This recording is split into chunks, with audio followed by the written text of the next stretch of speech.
Hey everybody, Matty Ice here, back with another PvP build. This one is actually going to be Titan, so if you know me, you know I'm a Warlock main, but I've been enjoying myself here in Iron Banner with this one, as I dive into the crayon-eating world of Titans and punching everything. I do just want to call out, if you enjoyed this video, I would greatly appreciate if you could like it and subscribe to the channel. It really does help me grow and get some of my other videos out there and get some promotion. I'm also streaming on Twitch. If you want to follow me there, again, I'd greatly appreciate it. But let's get into the build here. So the build primarily focuses on your shoulder charge and getting the ability to just use it non-stop. It also focuses on making sure that you have some survivability with the overshield and with health regen on melee kills. It also has the ability to more or less one shot because we're combining it with a shotgun and doing like the slide punch. So when that happens, you slide and shoot and then activate your charged melee attack. And when you do that with a shotgun, if it's a pellet shotgun, it actually condenses all those pellets into one like burst. So you're able to do a lot of damage with your shotgun even at range, and then you can finish them off with the melee. You will occasionally kill them with the shotgun, which can kind of screw you up. And you can also get kind of tripped up if you go into big crowds or misjudge your distance. So because I'm not a Titan main, I was kind of encountering some of these issues, but I was still able to be pretty successful.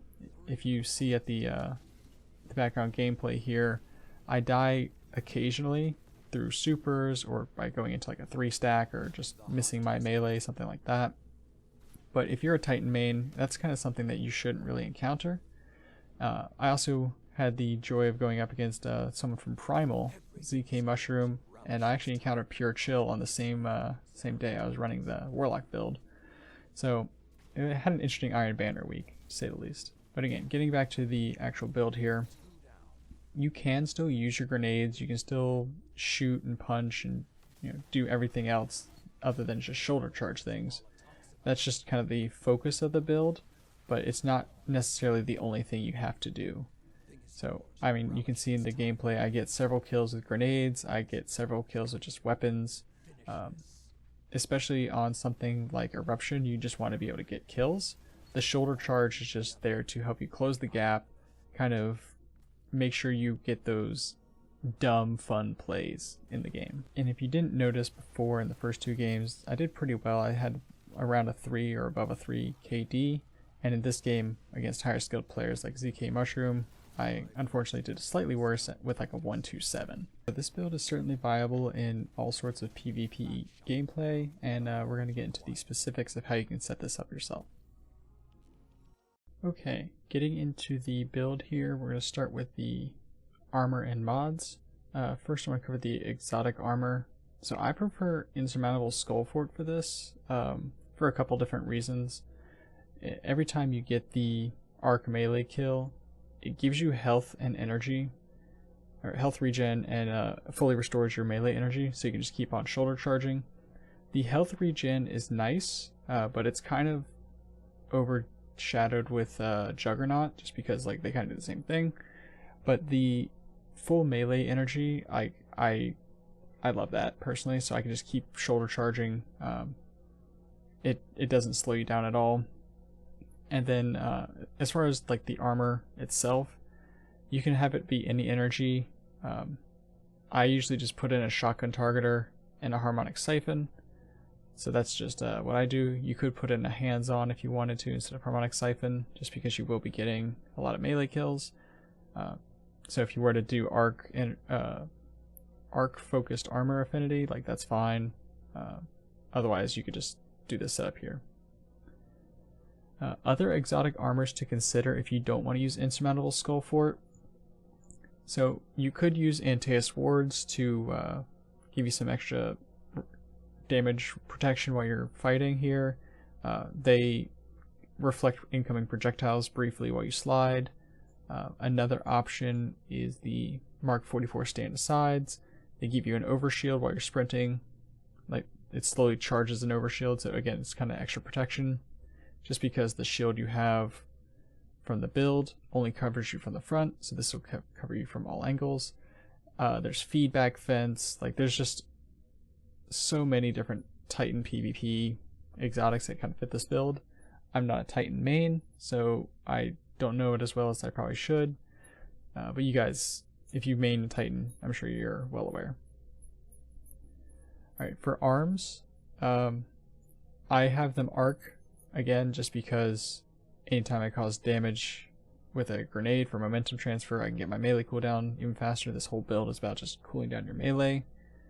You could put these on solar and kind of do the opposite, where you can charge your grenade with melees. That's perfectly acceptable. But then I put in powerful friends here just for the extra stat boost. But again, if you go with a different element, you obviously wouldn't be able to put that one in there. Chest is pretty straightforward. I do taking charge just because I do have an ability that lets me get orbs of power in PvP. So this is going to help me become charged with light.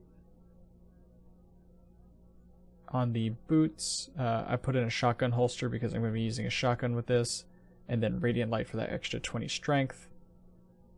And then finally on the mark, I did one outreach and then striking light, so this is where my consumption of charged with light comes into effect. The main purpose of this is to gain the increased damage resistance while sprinting, but also defeating a combat with a melee and sword, but I'm not running a sword, spawns an orb of power for you and your allies.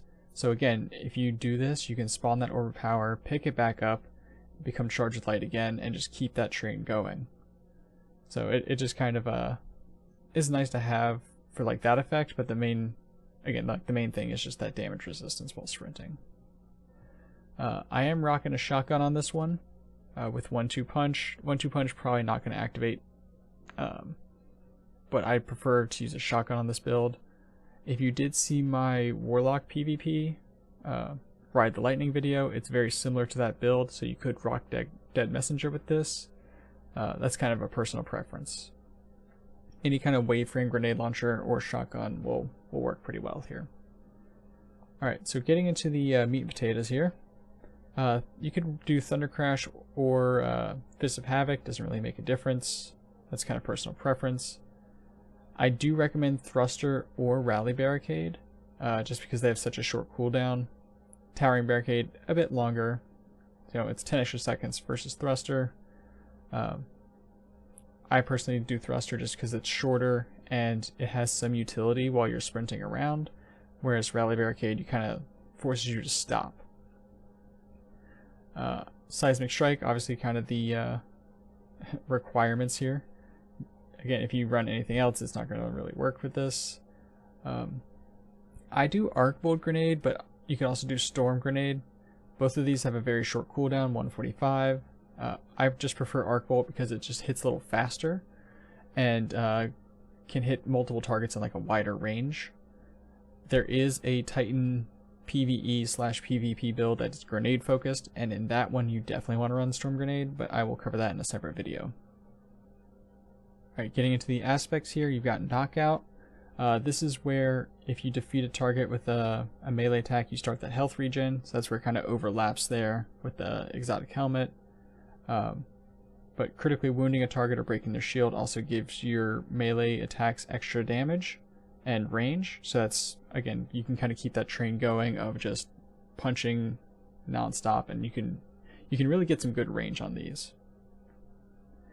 Juggernaut, this is more just for survivability. You get a frontal shield. It blocks 50 damage.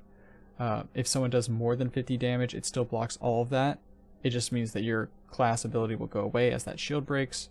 And when you're amplified, it still takes 50 damage, but the shield has damage resistance. I think it's like an extra 25-30% resistance. So it kind of acts as like having more health, but it's slightly different.